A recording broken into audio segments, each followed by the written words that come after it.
Coming up on The World Today, hopes fade for finding more Turkey-Syria quake survivors as death toll climbs to over 19,000. Ukrainian President Volodymyr Zelensky arrives in Brussels as the European Parliament reaffirms support for his country. Plus, Kremlin spokesperson Dmitry Peskov says Ukrainians will suffer if West sends fighter jets to Kyiv. Hello and welcome to the program today. I'm Anne Mwawadu. We begin on a sad note. The death toll from earthquakes that struck Turkey and Syria this week has risen to over 19,000 as hopes fade of many people being found alive 72 hours since the disaster.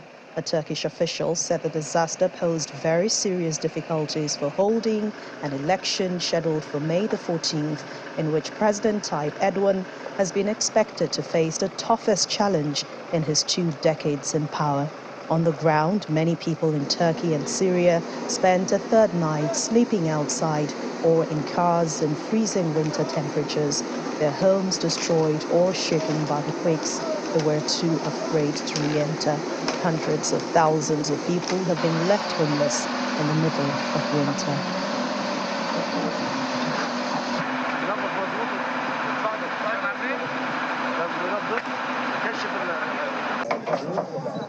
The first United Nations convoy carrying aid to Syrians stricken by the deadly earthquake crossed from Turkey to Idlib province after the UN's envoy to Syria said assistance was desperately needed there.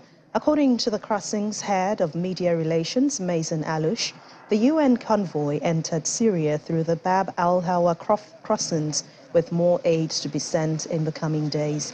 United Nations announced it had been assured the first assistance will cross from Turkey into Syria today, calling for assurances that there will be no political hindrances to getting aid to where it was most needed. Prior to the earthquake, the UN had estimated that more than 4 million people in northwest Syria, many displaced by the 12-year conflict there, depended on cross-border aid. Now let's bring in the VOA's correspondent Dorian Jones, who is in Istanbul. Hello, Dorian. Hello. Good to see you. Now give us an update on the earthquake. Why is there so much attention in Turkey and why there is not much being reported on Syria? Well, I think one is that pure access. Syria, the area that Syria has been devastated by is controlled by the rebels. There is very limited access to that area. In fact, the main way into the Syrian Idlib province of the rebels, which suffered the most devastation, is through Turkey. And much of the infrastructure into Syria from Turkey has been very badly damaged by these huge double earthquakes, which has destroyed many roads and airports, etc. And in fact, we've only heard today that the first relief aid convoys have entered Syria from Turkey. And that underscores just how difficult it is to get aid into this area, let alone getting news out of it. But also, I think that a lot of attention is on Turkey because of just the absolute magnitude of the disaster. We're talking about 10 of Turkey's largest cities, home to around 13 million people. All of them have sustained massive damage. We're talking about as many as possibly 17,000 buildings destroyed. It is a monumental task for the relief efforts and on size of destruction. As we know, that 6 UN lorries carrying aid have now crossed the border from Turkey into Syria, and that's the first international help people have had. How will these aids be distributed? Well, I think it'll be down to the aid agencies already operating there. I spoke to the head of one of those aid groups a couple of days ago, and they were just saying, we just need everything in this region. You have to understand that this part of the world has been subject to a brutal, more than decade-long civil war that has destroyed virtually most of the infrastructure. Now these two deadly earthquakes have struck. What little remains of that infrastructure has been all but destroyed. So, I mean, they are starting from nothing. So they need absolutely everything from water to antiseptic materials, food, blankets, etc. So I think it's going to be a very difficult task. I mean, a triage system of priorities, who will receive this aid first, will be a very difficult task ahead of them, given there is so much demand and so little supply as we speak. So I think it will be a priority of the international aid community to get as much aid into that area. But you have to realize that the region it's going through, Turkey, is too facing a major humanitarian disaster as well. We're talking about hundreds of thousands of people on the streets, homeless, and living in freezing conditions. So this whole region is subject to a massive crisis, and the situation is continuing to deteriorate given the terrible conditions that these people find themselves in, especially the winter. Yes, and talking about the winter, we know thousands of them are now surviving out in the open, the worsening and horrific conditions. I mean, no one wants to be out at winter. Disrupted access to water, fuel, electricity, communications amid these horrible temperatures. How are they even coping under the harsh weather? Well, I mean, at the moment, of course, the priority was search and rescue and getting any survivors out of these collapsed buildings, and that is continuing as we speak. But similar, there is another rapidly deteriorating situation for all those people, many more people who have lost their homes or their homes are considered too unsafe to return to. So we're talking about hundreds of thousands of people. They are starting, the government and emergency services have started erecting tent cities inside football stadiums. Any open spaces have become centers for large numbers of tents, but there's just simply not enough of them. And all across social media, you'll see videos people put up saying, we need shelter. We need somewhere to protect ourselves from the freezing rain and the snow. Even just getting a hot cup of tea or hot soup is something that many people haven't had for several days in these freezing temperatures. So this threat of hypothermia is not only for those buried in the rubble, of which hope is increasingly fading, although survivors still are being rescued as we speak. The big question now is what's going to happen to all these people on the street, given that this winter is set to last for many weeks to come. I can't begin to imagine the horrible situation they're in. But just yesterday, the Turkish President Tayyip Erdogan accepted the government had encountered some problems, but also said that the situation was now under control. Helps understand what the president means by saying that the situation is under control with what we're seeing at the moment. Well, that's a very contentious question, to be honest. In fact, I mean, the people on the ground, we're still hearing that they feel that there isn't enough being done. And many people are complaining that the aid has not reached them, emergency services haven't reached them. We have to underline that this is a monumental task facing the emergency services. But having said that, there's a lot of criticism over what was seen as the very slow deployment of the Turkish military, the second largest military in NATO. It has large amounts of forces in the region. But the Turkish Ministry of Defense, Hulusi Akar, admitted that in the first 48 hours, only 7,500 soldiers have been deployed in a huge area. And this raised an awful lot of eyebrows. Why wasn't the military deployed? They have large numbers of helicopters, heavy lifting equipment. None of that appears to be deployed in large amounts. And that has caused a lot of anger on people on the ground and also a lot of pressure on the government. Why these emergency services haven't been deployed fast enough. President Erdogan did acknowledge that they have been slow, but he said this is an unprecedented crisis. But then experts in the field have said, and they've been warning, the whole of Turkey is prone to these massive earthquakes, and these preparations should have been prepared way ahead. Blueprints should have been down to react to such an event. Now, the government are pushing back against this, but for sure, this is becoming an increasing point of tension and anger and desperation. And despite the Erdogan pushing back and saying things are under the control, it doesn't appear to be the case from what we're hearing on the ground. Although Erdogan has warned against what he called unscrupulous people, saying that people criticizing for political motives could face prosecution, and instead the prosecutors are monitoring very carefully what people are saying. And to be honest, that's putting even more fuel on the fire. This situation is rapidly escalating politically as well as along with the humanitarian crisis. Now, Dorian, one can only imagine how devastating this is to lives and even property. I mean, over 19,000 people already confirmed dead. More than 6,400 buildings have been destroyed. Where does the country begin to pick up from in terms of rebuilding, cleanup efforts, and picking up the pieces from this deadly disaster? Well, President Erdogan, visiting the scene, said that the clear operation would start very soon, and he promised that there would be reconstruction of houses as early as within a year, and saying that the job would be completed within 3 years. Now, Turkey does have one of the biggest construction industries in the world. They have the ability to build quickly on a large scale. So, but the question is, how will this be paid for? The cost will be massive. I think Turkey will be looking for international assistance. But I think beyond that, I think there will be a big question about what quality how well built will these new houses be? Because another major question being raised is, why have so many thousands of buildings collapsed? And many of these buildings were newly built buildings that were meant to have complied with very rigorous quake-resistant regulations. And it appears that either those regulations are adequate or they weren't followed because, again, we've seen this tragic scene which has happened again and again in Turkey's history of earthquakes. Large apartments completely, catastrophically failing and killing nearly everyone in them. And this was pledged to never happen again after the devastating earthquake just outside Istanbul in 1999, which claimed over 18,000 lives. The pledge was, no more will there be failures of buildings on this level. And again, we've seen that has not been the case. And we've tragically seen so many people lose their lives through these failings.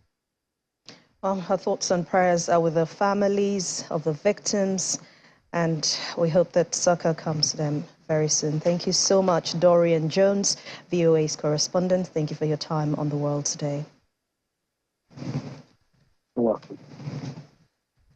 And to other stories now, the World Health Organization Director General Tedros Ghebreyesus says his agency is deploying expert teams and flights with medical supplies to Turkey and Syria after Monday's devastating earthquake. Speaking at a media briefing in Geneva, he adds that the WHO will send a high-level delegation to coordinate its response, as well as 3 flights with medical supplies.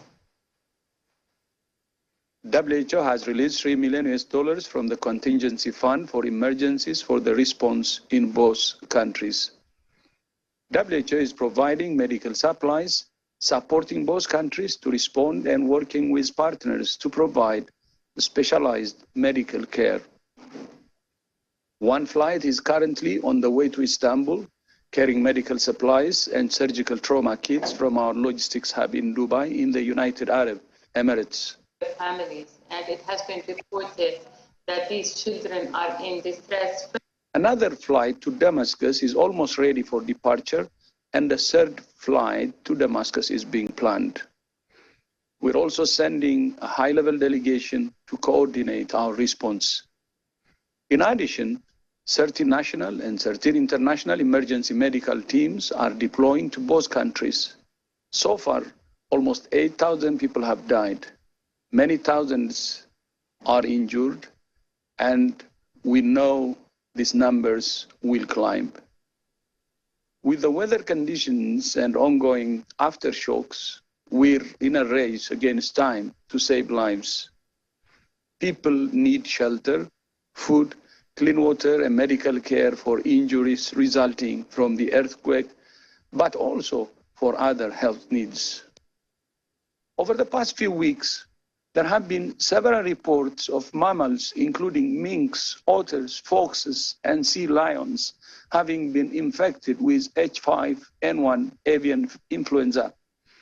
H5N1 has spread widely in wild birds and poultry for 25 years, but the recent spillover to mammals needs to be monitored closely. For the moment, WHO assesses the risk to humans as low. Meanwhile, Thailand pledged $149,000 in humanitarian assistance to the Turkish government to help with Quake recovery efforts. The Prime Minister of Thailand, Prayut Chan-o-cha, met with the Turkish ambassador to Thailand, Serap Ersoy, along with other government officials, expressing his condolences. The Thai government is also planning to send a team of 42 rescuers and supplies to Turkey to help with rescue efforts and provide medical support.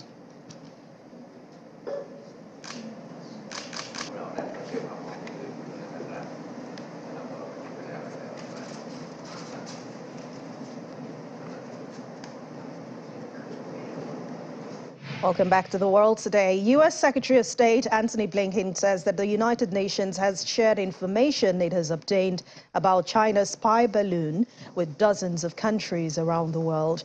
Mr. Blinken also told a news conference that NATO Secretary General that he discussed with him the systematic and tactical challenges China presents to the alliance. Mr. Blinken said the United States was gaining more information almost by the hour on that balloon, which the United States shot down on Saturday. The salvage work progressed and relevant findings will be shared with the U.S. Congress and U.S. allies and partners around the world.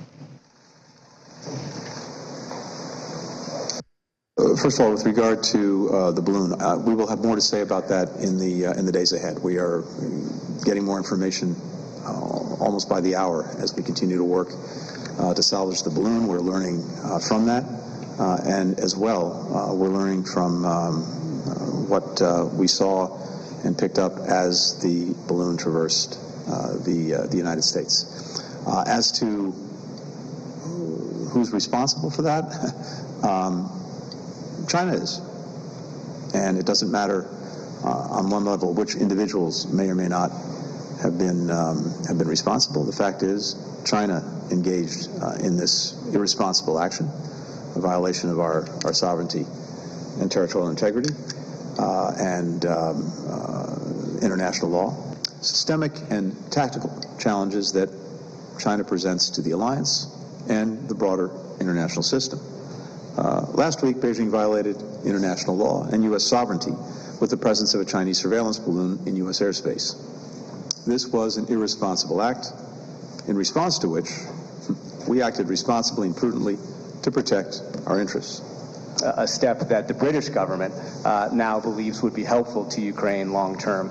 We continue to look to China to act responsibly and as well to help us in managing this relationship responsibly. That's what we continue to look for. The Chinese balloon over the United States confirms a pattern of Chinese behavior, where we see that China over the last years has invested heavily in new military capabilities, including different types of surveillance and intelligence platforms. And we have also seen increased Chinese intelligence activities in Europe. U.S. President Joe Biden renewed his call for gun reform and police reform, saying that officers who violate the public trust should be held accountable and law enforcement officials should be given the necessary training and be held to higher standards. Speaking at the State of the Union address, Mr. Biden also said that there was need for more first responders and other professionals to address growing mental health and substance abuse challenges. Members of the Congressional Black Caucus have called on Biden to use his State of the Union speech to push for police reform in the wake of Nicholas's death. I know what happened to Tyree in Memphis happens too often. We have to do better. Give law enforcement the real training they need. Hold them to higher standards. Help them succeed in keeping us safe. We also need more first responders and professionals to address the growing mental health, substance abuse challenges. More resources to reduce violent crime and gun crime. More community intervention programs. More investment in housing, education, and job training. All this can help prevent violence in the first place. And when police officers or police departments violate the public trust, they must be held accountable. With the support with the support of the families of victims, civil rights groups, and law enforcement, I signed an executive order for all federal officers, banning chokeholds, restricting no-knock warrants, and other key elements of the George Floyd Act. Let's commit ourselves to make the words of Tyler's mom true. Something good must come from this. Something good. And all of us, let's come together to finish the job on police reform. Do something. Do something. That was the plea of parents who lost their children in Uvalde. I met with every one of them. Do something about gun violence. Thank God. Thank God we did. The VOA's Ignatius Anna was on ground following the developments at the Biden State of the Union address and brings us up to speed. Take a listen. So it's almost midnight here in Washington, and we're coming to you live from the rotunda at the U.S. Capitol. Not too long ago, the Republicans responded or gave a rebuttal to President Joe Biden's second State of the Union address. Sarah Huckabee Sanders is the governor for Arkansas, the very first female and youngest governor for that state, and he spoke on behalf of the Republican Party. Essentially, what she said is that President Biden and the Democrats know that they have failed the American people in response to President Joe Biden saying that the State of the Union is strong because the American people are strong.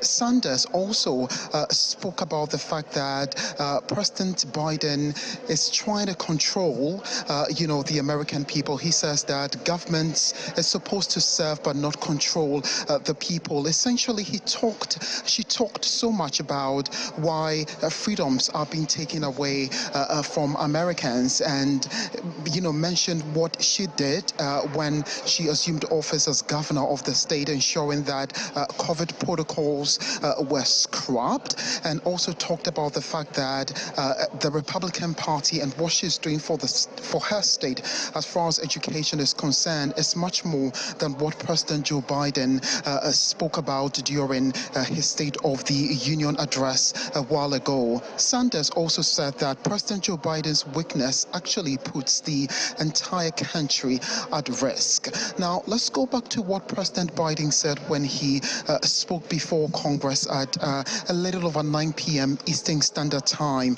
today. The president used a chunk of his address to talk about what he's been able to achieve on the economic front. He says that for the first time, 12 million jobs were added to the economy over the last 2 years since he became president, something that none of the presidents in the history of the country have been able to do, even in their 4 years in office. The president also said that his economic plan is actually working for the American people, and that what he's done is not leave anybody behind. He also talked about infrastructure, and that 20,000 projects are currently underway across the country, from bridges to airports to roads, to lift the infrastructure needs of the country. The president also made mention of some 800,000 manufacturing jobs that have been added on to the economy thanks to some key legislations that were passed by the previous Congress last year, including the bipartisan infrastructure bill and that of the Inflation Reduction Act as well. The president did begin his address by saying that, the story of America is that of progress and that of resilience, and that you cannot bet on the American people. That was applauded on both, by both Republicans and Democrats in Congress. Now, the president said that the State of the Union is strong because the American people are strong. He also called on Republicans to actually simply get the work finished. And I quote him, he says, let's get this done. And he says that when we come together, America is able to do big things. Now, the president also began his address by congratulating the 118th Congress and did mention the very first black minority leader, Hakeem Jeffries, for, the historic fit that he got before Congress, while also applauding the election of Kevin McCarthy as Speaker of the House. The president recalled why he ran for office. He says that, he wanted to restore the soul of the nation, and that restoration is in terms of abortion rights and voting rights, asking Congress not to try to appeal some of those successes that were chalked in the previous Congress, because he will use his power as president to veto those bills. He also talked about, his fight against big tech and the fact that they're collecting personal data from children. That's something that he is hoping Congress will be able to rally behind and pass legislations that are key to ensure that big tech is held accountable for their impact on the social space, essentially. The president also mentioned what he's been doing as far as the health front is concerned, calling on Congress to make sure that the cap of $35 for insulin for senior citizens actually goes to benefit everyone in the country. He also spoke about what he's been doing as far as climate change is concerned, and this is going to foreign policy now. Thank you very much. Ignatius Anor has been bringing us up to speed on Mr. Biden's State of the Union address. Thanks a lot for that. Let's now head to North Korea, where the country's state-run television, KRT, released video of leader Kim Jong-un arriving at a grand military parade with his daughter, who is seen as playing a possible future leadership role in the hereditary dictatorship. Footage shows Mr. Kim walking hand-in-hand with his daughter on a red carpet, with his wife, Ri Sol-ju, following behind. Nuclear-armed North Korea showcased its missile production muscle during the nighttime parade, displaying more intercontinental ballistic missiles than ever before and hinting at a new solid-fuel weapon. North Korea held the parade in Pyongyang to mark the 75th anniversary of the founding of its army. And finally on the program, Algeria, Egypt and Tunisia are among African Union countries that have sent aid and technical assistance to the Turkish-Syrian border. Kenya has committed to sending aid and is calling on trained medical workers to volunteer their services. Africa's largest non-governmental humanitarian organization, Gift of the Givers, has also dispatched teams of rescue workers and equipment to help the huge international rescue effort. More than 16,000 people in the southern Turkey and northern Syria have been killed in a 7.8 magnitude quake, and many more have been injured. And this is where we draw the curtains on the world today. Thank you so much for watching. I'm Anne Mwawadu.